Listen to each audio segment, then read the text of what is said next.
Hey everybody, it's Jason Blaha here, and it's time for part 5 of the Monday Q&A, the last one, so let's get to it. First question.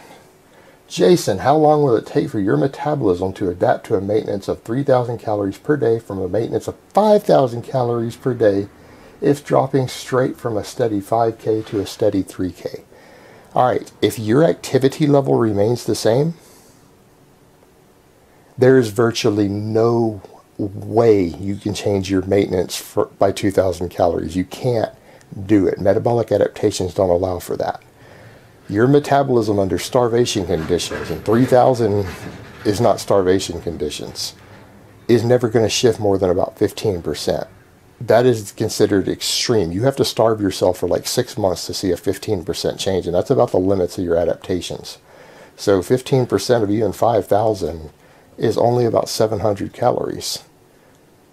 If you lost 50 pounds, your metabolic rate is still only going to go down by another 300 or 400 calories. You're still sitting at something like almost a 4,000 calorie maintenance if you were to lose 50 pounds and experience all the negative metabolic adaptations. You would still be losing weight at a dramatic rate on 3,000 calories, even after 6 months of that.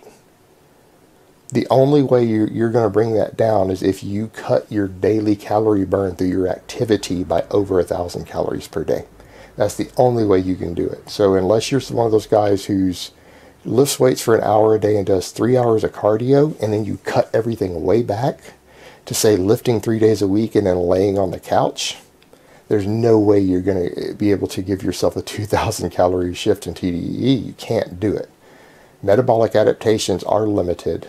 They're not as big as people think, and they're reversible. So even if you did manage to shift those calories down about 700 calories through the adaptations, if you took a 3-week diet break, it would go back up.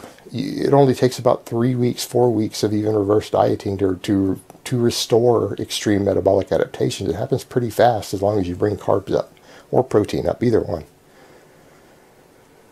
All right, next question. Is it true that dropping down to astagraphs in a squat shifts the weight from the muscles to the joints and could potentially be bad for joints? In some people, possibly. It's not so much an issue of the joints, because loading the joints correctly through a full range of motion strengthens your joints. You have to remember there's negative stress, and then there's adaptive stress, stress that will cause a positive adaptation. A deep squat can cause the positive adaptation in those joints, make them stronger and more flexible. However, if you're doing so at the expense of, you don't have the mobility to do it, and you are squatting deeper than your mobility allows for, then yes, there could be some potential damage to your joints. But it's not because the range of motion is the problem, it's because your personal mobility in the range of motion is the problem. And yeah, there are people who are not built to squat astagraphs, and no amount of mobility work will get them there. It's just part of their bone structure and their joint structure, which is one of the reasons some of us have a problem with some powerlifting feds requiring excessive depth, because they're injuring their lifters potentially, because only a certain percentage of the population has the genetic capacity for their joints to safely handle maximum loads as deep as some people want to go, going deeper than parallel, more than an inch or so below parallel. But anybody should be able to get mobile enough to squat to parallel. Not everyone can squat astagraphs safely. So it depends on the person's structure. And yeah, if you can't get your mobility there enough to do it through your genetic structure, then going that deep could be problematic. It could potentially injure you, particularly your lower back. All right, next question, and last question of the week. Here's one I've been pondering lately and can't seem to get a straight answer on. Gram for gram, what is my best bet when choosing a vegetarian protein powder? I'm talking in terms of essential amino acid content. I'm torn between soy, pea, and brown rice. Brown rice is going to be the worst. It's going to be a tie between like pea protein and soy, but the question becomes, if you're getting enough protein, does it really matter? And you've got to look at the context of the rest of your diet. Where are you getting the protein in the rest of your diet outside of these powders? What's your total amino acid profile look like?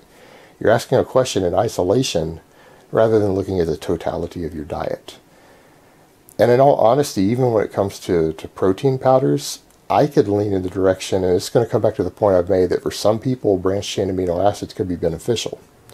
I'm going to say that the completely vegan athlete is one of those potential situations, particularly one who maybe isn't getting quite enough protein. Just adding 2 or 3 servings of branched chain amino acids a day could completely replace a protein powder for them. Because the issue with protein, very few people out there are struggling to get enough protein for muscle protein synthesis. For their building blocks, to build the amount of muscle that you need, most of you are having no issues with getting enough protein. And in fact, if you aren't getting enough protein to make maximum muscle gains, if you were to merely bump your protein intake 5 to 10 grams a day, you would go from not being able to get enough to build muscle tissue to enough to build maximum muscle. People don't seem to understand how little protein is used in a 24-hour period, of how much you really need to build all the muscle tissue that you're going to build for a month.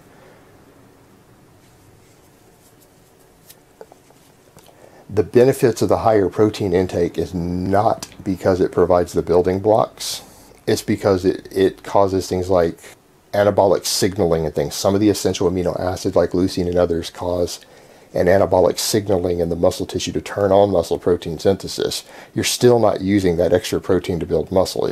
A few grams of protein per day are used to build a pound of muscle per month. It's a tiny microscopic amount. It's that a lot of these essential amino acids are necessary to turn on all the signals. And if you're not getting sufficient amounts of them, it's not turning on the switches. And either way, you're still just oxidizing and throwing away most of that extra protein and using it for glucose and for fuel, not for building blocks. Just because you increase it 50 grams, most of it's being used to increase anabolic signaling. The extra protein itself isn't being used as the structure. And so something like branched chain amino acids added to, say, a vegan diet, someone who's maybe only eating 80 grams of protein a day, they could fill in the gap with some extra branched chain amino acids and turn on all that anabolic signaling better. So you've got to look at it from that perspective. And if you really wanted to try something, I could recommend branched chain amino acids be used instead of a protein supplement, unless your protein intake is just horrifically low, like 40 grams a day. In which case, yeah, you definitely could go with a protein powder to fill it in. But I don't think you're going to have a problem with hemp, soy, pea. It's not really going to matter. It's just the rice protein can be a little lower than the others. Alright guys, so that's really all I have to say on that today. I hope it's been informative, and I will talk to you guys next time. But let me give you guys a bicep shot before I go. Oh, Mount Bicepius.